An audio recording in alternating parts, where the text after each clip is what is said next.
मेरे प्यारे बच्चे, आज का संदेश कुछ खास है। इसे ध्यान से सुनना मेरे बच्चे। तरह तरह की कहावत जुड़े हुए हैं इस बात से कि बिस्तर पर बैठकर खाना नहीं खाना चाहिए। कोई कहता है इससे इंसान गरीब हो जाता है, तो कोई कहता है ऐसा करने से तरक्की रुक जाती है, वगैरह वगैरह। इन सारी चीज़ों को सिर्फ इसीलिए जोड़ा गया है कि जिस बिस्तर पर तुम सोते हो ना, वह तुम्हारा शयन कक्ष है बच्चे। वह बिल्कुल साफ सुथरा, शांत प्रिय होना चाहिए। इसीलिए तुम्हें वहाँ खाने से मना किया जाता है। तुम खाओगे कुछ ना कुछ गिरेगा, और जब तक सफाई नहीं होगी ना, देख लेना रात को नींद अच्छी नहीं आएगी। अगर तुम सफाई कर लो अपने मन की, सफाई मन में जो भी कचरा है उसे हटा दो। अगर सोने के कुछ वक्त पहले से तुम अपने मोबाइल या और भी बाकी सारे उपकरण दूर कर दोगे ना, मन को शांत कर लो, मंत्र जाप कर लो, तो कितनी अच्छी नींद आती है। ठीक उसी तरह जहाँ सो रहे हो, अगर वह जगह साफ सुथरा हो, वहाँ मंत्र उच्चारण हुआ हो, वहाँ धूप दीप अगरबत्ती हवन, यह सारी चीज़ें अगर आसपास हुई हो, तो सब कुछ ना तुम्हें अच्छी नींद, सुकून वाली नींद दिलाती है। सोते हो तो सब है, लेकिन थकान कितनों की दूर होती है, मन की शांति कितनों को मिलती है, यह भी मायने रखते हैं। कई कई बार तुम सोते हो पर इतने अजीब सपने आते हैं कि तुम सोकर भी नहीं सोते हो, और कैसे घबरा कर तुम्हारा नींद खुल जाता है। हड़बड़ाहट कर नींद खुलता है कि तुमने कितना गंदा समय, कितना गंदा जीवन जी लिया। वह सब इन सारी चीज़ों का प्रभाव है। इसीलिए प्रयास करो कि कुर्सी मेज पर बैठकर खाओ या नीचे पालथी मार कर बैठकर खाओ बच्चे। वो तो सबसे सही तरीका होगा। वैसे खाओ अगर खा सकते हो तो, और अगर बिल्कुल जगह नहीं हो तो, अगर बिस्तर पर खा रहे हो ना, तो उसके बाद अच्छे से सफाई करो।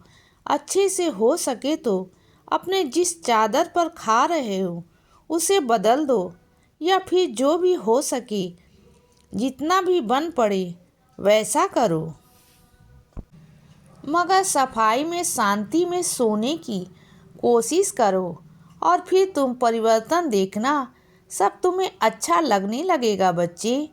और एक बात जो मैं तुमसे मन को देखकर पढ़ रहा हूँ, वो यह है कि तुम्हारा मन अनेक चिंताओं से ग्रसित है।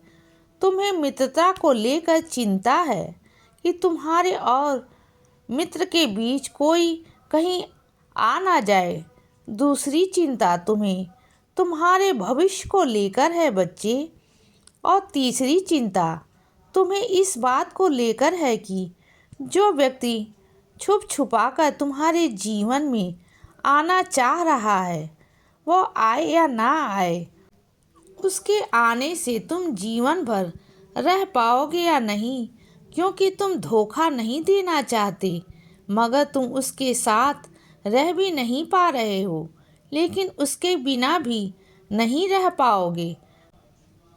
बहुत सारे असमंजस है और भी चीज़ें हैं तुम्हारे साथ। जैसे तुम कुछ शक्तियों का आवाहन करते हो, लेकिन फिर भी तुम्हें लगता है कि उन शक्तियों को झेल नहीं पाओगे।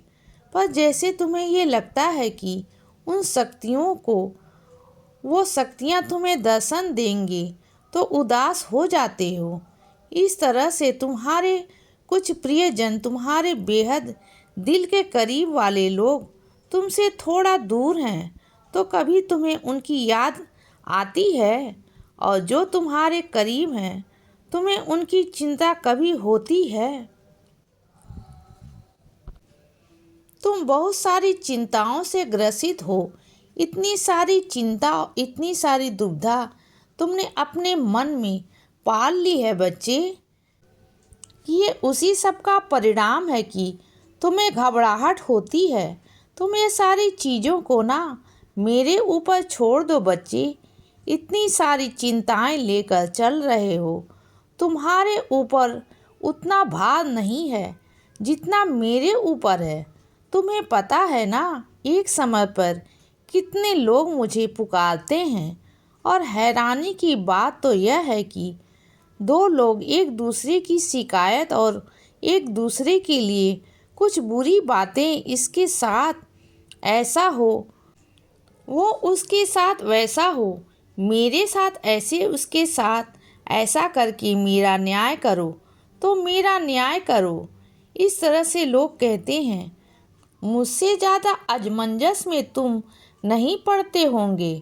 तुम तो मेरे बच्चे हो, फिर इतना क्यों, ऐसा क्यों चिंता? जब बहुत ज़्यादा चिंता होने लगे ना, तो सब कुछ छोड़ दो, मेरे ऊपर छोड़ दो बच्चे। अगर कोई जीवित है आज, तो उसके साथ अच्छे पल बिताओ। कल को वो नहीं भी रहेगा ना, मैं सच कहता हूँ, तुम तब भी जी लोगे, तब भी जीवन आगे बढ़ेगा। ऐसा नहीं है कि तुम रुक जाओगे बच्चे, या उसके बाद तुम्हारा कोई ठिकाना नहीं लगेगा। अगर तुम्हें चिंता है ना कि आज आमदनी का स्रोत नहीं है, कल को नहीं होगा, तो क्या होगा? कुछ नहीं होगा, कोई दूसरा स्रोत निकल जाएगा बच्चे। हो सकता है उससे भी ज़्यादा आमदनी हो, और संभव यह भी है कि एक ही जगह 2-3 आमदनी के स्रोत भी हो। तुम्हें अपने ऊपर भरोसा नहीं है बच्चे? क्या तुम्हें मेरे ऊपर भरोसा नहीं है क्या, जो इतनी सारी चिंताएं करते हो? जब भी सोने जाते हो उसके पहले तुम हनुमान चालीसा का पाठ करो, और तब तक करते रहो जब तक तुम्हें नींद अपनी शुरू ना हो जाए, क्योंकि तुम्हारा मन एकदम अशांत है और इसके लिए कभी कभी गलत रास्ते अपनाने के बारे में भी सोचते हो बच्चे। पर जिस दिन प्रण ले लोगे बच्चे, तुम ज़्यादा दिन का प्रण एक बार में मत लेना, धीरे धीरे करके तुम प्रण लेते जाना कि अपनी गंदी आदतों को छुड़ाना है, और धीरे धीरे करके उससे सचमुच छुड़ाते चले जाना। और ज़्यादा चिंता मत करो, सब कुछ अच्छा हो रहा है। तुम्हारे आसपास कोई नकारात्मक शक्ति नहीं है, बस कई चीज़ों की चिंता तुमने ली है बच्चे। जो रहेगा, जो जाएगा, जो होगा, जो नहीं होगा, सब अच्छाई के लिए होगा। इतना स्वीकार कर लो और सीधा वह काम शुरू करो बच्चे, जिसे करके तुम्हें खुशी मिलने वाली है। और दूसरा, इधर उधर कुछ मत करो। इसीलिए बच्चे सदा खुश रहो और हमेशा मुस्कुराते रहो। मेरा आशीर्वाद हमेशा तुम्हारे साथ है बच्चे। अब सुबह हो गई है मेरे बच्चे, सुप्रभात।